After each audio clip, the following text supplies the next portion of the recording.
Dear friends, welcome to this week's virtual Drasha. This week we have the incredible privilege of Parshas Vayechi and Emir Hashem B'Shah Tovim Mitzlachos conclude Sefer Bereshis. And the Torah, we know the Parsha describes the incredible story, the continuing dramatic narrative of the reunification of the family of Yaakov Avinu. That on one hand, Yaakov Avinu removed from his beloved Eretz Yisrael, but on the other hand, having the great zechus to close out his time in this world surrounded by a loving and nurturing family. And in his final moments in this world, Yaakov Avinu his bed surrounded by each of his children, goes ahead and gives bracha, gives blessing, hadracha, advice to each of his children. Now the brachas come across in two different ways. Some children receive what is a clear and apparent blessing. Other children seem to receive rebuke, musar, tochacha from their father. But what's incredible is that even embedded in the rebuke and in the musar is a loving message tailored to the growth and spiritual and emotional maturation of that particular child. So Yaakov Avinu speaks to Reuven first. He says, Reuven, this is in Parak Memtes Pasuk Gimel, chapter 49, verse 3. Reuven, Bechoriata, Reuven, you are my firstborn. Bechoriata, Kochi Vereshis Oni, Yeser Seis V'Yeser Oz. Literally translated, Kochi, my strength, Reshis Oni, the first of my might, Yeser Seis the Yeser Se'os, which literally translated superior in rank and superior in power. Pachas kamayim al tosar, ki alisa mishkave avicha, as chilata yutsui Allah. But you have the restlessness of water, the impetuosity of water. Therefore, you shall not have that superiority, for you ascended upon your father's bed, and ultimately, again, you profaned him who ascended upon my bed. What is all of this about? So we know Rashi HaKadosh comments that Yaakov Avinu essentially says, Reuven, you are the Bechar. And as the Bechar, the firstborn always has a special standing. That's the way it was, especially in the biblical families. So Reuven, as the Bechar, you should have been the heir apparent. As the Bechar, you should have been the dominant amongst the brothers. But, because of the episode where you moved my bed, remember this is after the death of Rachel Imenu. So Yaakov Avinu again doesn't move his bed to the tent of Leah, instead moving it to the tent of one of the other wives.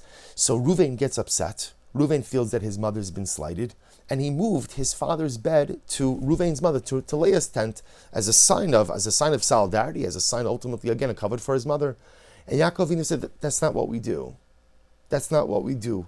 You don't take unilateral action that impacts another human being, that impacts another person, specifically your father, without going ahead and consulting first. You don't understand why I do the things that I do. You, Reuven, don't understand why I, Yaakov, made the decisions I made. And as such, don't take unilateral action without consulting. So he says to Reuven, you should have been the most powerful and dominant amongst the brothers as the firstborn, but as a result, pachas kamayim al tosar. Ultimately, again, water-like impetuosity, and therefore, again, the restlessness of water, and therefore you've abdicated to a certain degree your role of the firstborn. Incredible, overwhelming. Even in that, Yaakov Avinu is not saying it with anger. Yaakov Avinu is saying it with love. It is the job of a parent to point out to their child their shortcomings, their shortfalls, their deficiencies. It is the job of a parent to point out to a child, if you continue to behave this way, things are going to backfire for you. It's not said with condemnation. It's not said with anger, just the opposite. It's said with an incredible sense of love. I saw a beautiful idea brought down by the great rabbi, the tzaddik, the Divrei Yisrael. And the Divrei Yisrael says this, listen to this. He says, Dehine, ha'ikr l'chol davar Yeshua v'rachamim hu midas hasavlonos. The Rebbe says, Divrei Yisrael writes, that the most important quality that a person could possess is the quality of patience. Savlanut. Patience. He says, because what happens? He says, sometimes when people are impatient and they need things to happen right now, the way I want it, the way I need it, and right now, they make all kinds of mistakes. And the Rebbe says, this is what Yaakov Avinu was trying to convey to Reuven. He picks apart, he dissects the pasuk as follows. He says, remember, what does Yaakov say to Reuven? First thing he says, Reuven, Bechoriata, Kochi Vereshis Oni, right? You're the first of my strength, my firstborn. Then he says, Yeser Seis, the Yeser Os. So remember, the straight translation is Yeser Seis. Literally, again, you're superior in rank. Seis, like you're exalted, you're high. The Yeser Os, and you are superior in power. But the Rebbe, the Divrei Yisrael says, here's how you have to read it. Yeser Seis. What does this mean? Kechol ha'adam marbe loses esakoshi velisbol. Yeser se'es also means to carry.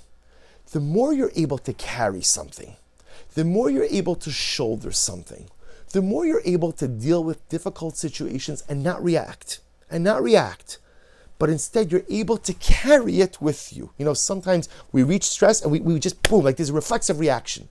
Yeser se'es, the more yoser se'es you're able to carry difficult situations without immediately responding, yeser os, the stronger of a person you are. It's incredible. Says the Divrei Yisrael, Yaakov was teaching his sons. Do you know what the true strength is? What do we say in Pirkei Avos? Ezu Gibor, who is strong? Hakovesh es Yitzro. So we go ahead and translate that. Who is strong? One who captures or one who conquers his yetzer, his desires, his proclivities, his inclinations, his wants, his lusts. That's true. There's another yetzer. You know what the greatest yetzer is? The greatest yetzer, the greatest desire is when something happens, respond. And again, we live in an age of instant communication, right? So people see stuff, I gotta respond. Somebody does something, I have to respond. That's weakness. What's strength? Ezuhu gibar hakovesh es yitzro. One who's able to rein in that need to immediately respond. Yeser se'es. The more you're able to carry stuff and not immediately respond, yeser os. The more strength you possess. Conversely, pachas kamayim. If you're like water, water can't stand still. Water is always moving, right? Water is in perpetual movement. So if you're pachas kamayim, you have this water-like impetuosity, the restlessness of water. Something happens and you just have to respond immediately. Al tosar. Al tosar means, the Rebbe says, ultimately, you won't last. Ultimately, again, you won't have yoser, you won't have more, you won't have the yes, you won't have the superiority. You won't make it through life if you don't know how to be patient.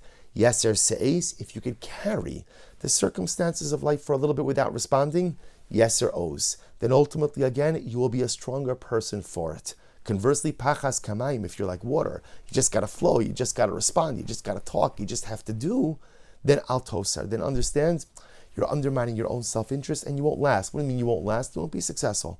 So the Divrei Yisrael saying, Yaakov Avinu teaching not just Reuven, but all of his sons, the power of patience.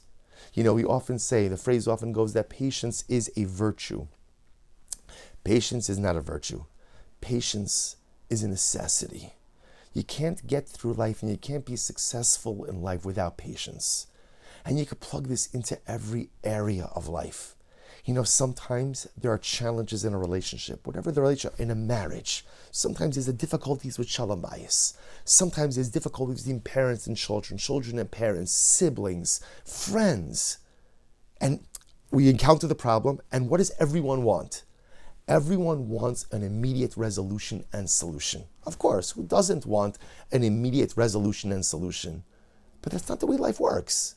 It's not the way relationships work. Relationships are fractured, relationships are broken. They could be mended. When you have two people who are willing to work hard on something, there is almost no obstacle you can't overcome. But it takes time. It's going to take time. The savlanut, the yeser se'es, the willingness to carry it a little bit, the willingness to be patient, that gives you the strength you need to be able to work it through. Sometimes we have difficulties with the Ribono Shalom. HaKadosh Baruch Hu does stuff to us, creates life circumstances for us, and we're upset, and we're angry, and we're disillusioned, and I feel betrayed. HaKadosh Baruch Hu, you said that you love me. You're supposed to be my father, but yet you visited these life circumstances. Patience. Because sometimes in life, the circumstances that look like the end of the road, in fact, only open up a brand new pathway. But it doesn't happen immediately. You have to be patient. Good things will come to those who wait is not just something that Heinz Ketchup came up with. It's a yesod in living. You have to have patience. With ourselves. How many of us are frustrated with our own pace of growth or lack thereof? See what happens often? I'm so frustrated. I'm so upset. I'm always doing the same things over and over, always making the same mistakes. I'm annoyed. I'm upset. And so often in that almost like state of annoyance, self-annoyance, I give up on myself. Instead of recognizing I am a work in progress. And as a work in progress, I need to be patient sometimes with my own self-actualization and personal development as well. Yeser se'es, the more patience you have in life, yeser oz, the stronger you will be. And what an important message for us to learn in these current trying times for Am Yisrael. I think when this war started, right after the events of Shmini Atzeres, Simchas Torah, from which we are still reeling, from which our heart is still broken in a million different pieces, yet at the same time filled with such hope and such optimism when we see the greatness of our nation, the greatness of our people, the greatness of our soldiers, the greatness of our mishpachos, the greatness of our chesed. But I think for many of us, we thought, okay, there's going to be a war. Oh, how long is the war going to last? What is it going to be? It's going to be 2 days. It's going to be 3 days, a couple of weeks, maybe a month. And now again, we're coming up on the 3-month anniversary, so to speak, of this milchama, and we see that there's such a long path ahead. Every single day we daven for our hostages. Sometimes it hurts even too much to pause too long to think about it. That there are men, women, and children whose whereabouts are unknown, whose condition is unknown, who are snatched by the worst form of evil right from their homes, right from their families, on the battlefield, right? So sometimes when you pause, I don't understand how I live in a world like this. I don't understand how this happens. I don't understand how events like this occur. I don't understand how my brothers and sisters are existing in Gaza, and I don't understand how their families are existing. It goes on and on and on. But it's important for us to remember the power of Klal Yisrael. We have many pillars of power, but one of our pillars of power is savlanut, is patience. And one of our pillars of power is the recognition that we are the people of the long game. We've been around for thousands of years, and only because we are forward-thinking, only because we have the patience to wait to see how things unfold, only because we know that HaKadosh Baruch Hu has a beautiful, magnificent, and holy master plan in store for us. But it takes time for it to unfold. It takes time for it to be revealed. And that's why as we close out Parshas Bereishis, Chumash Bereishis, Parshas Vayechi, before we recite those words of Chazak, Chazak V'nis, what do we have to internalize? Yeser Se'es, the Yeser Oz. I'm going to be a patient person. I'm going to be a patient person in my relationships, allowing them to get back on track. I'm going to be a patient person with myself, giving myself the time to heal and to do the things I need to do.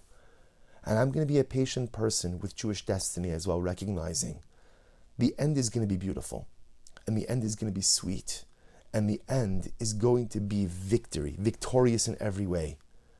But I have to be patient to wait for it to unfold. And if we're able to instill within ourselves that Yeser Se'es v'Yeser Oz, then we will truly be Zocha, as individuals, as a community, and as a klal, to fully live the words, to feel the words, Chazak, Chazak, V'nis Chazek.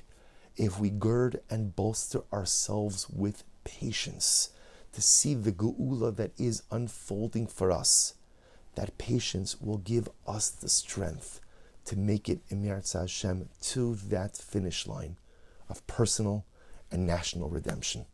Wishing everyone a good Erev Shabbos and a beautiful Shabbos Kodesh.